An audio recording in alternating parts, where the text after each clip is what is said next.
Rachel was a talented graphic designer, known for her creative flair and dedication. But lately her spark had dimmed.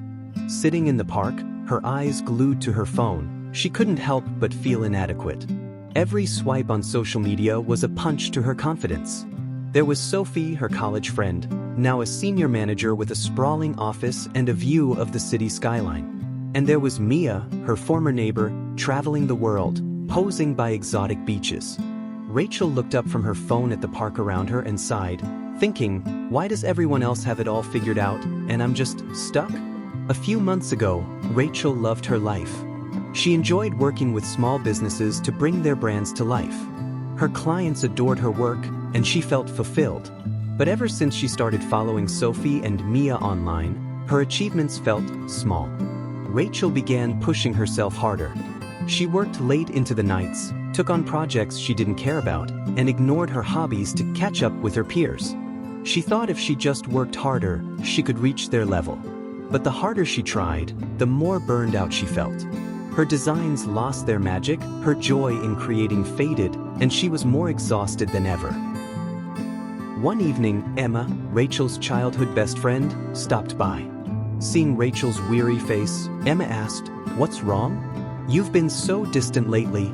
Rachel hesitated, then blurted, "I feel like I'm falling behind, Emma.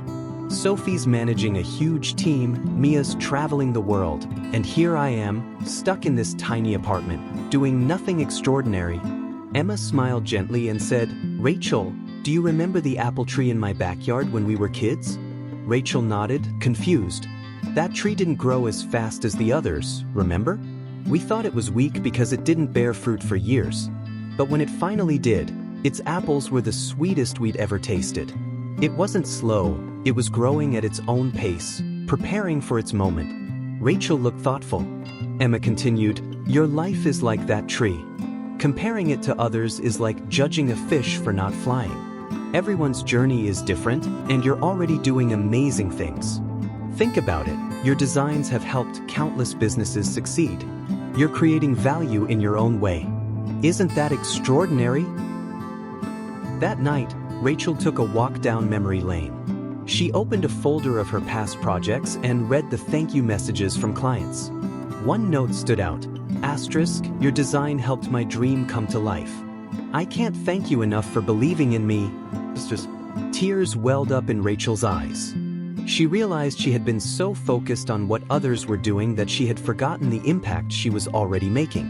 The next morning, Rachel returned to the park, but this time, she wasn't scrolling through her phone.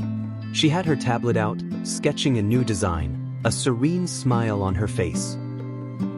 Comparison is a thief. It sneaks into your heart, steals your joy, and leaves behind insecurity. But here's the truth, the only person you should compare yourself to is who you were yesterday. Your journey is yours alone, and it's incomparable because it's uniquely yours. Celebrate your progress, big or small. Remember, even the tallest trees started as tiny seeds. Growth takes time. Stop looking over your shoulder at what others are doing. Look ahead, your future is waiting, and it's brighter than you can imagine. Your worth isn't measured by someone else's timeline. It's measured by the joy you find in your own.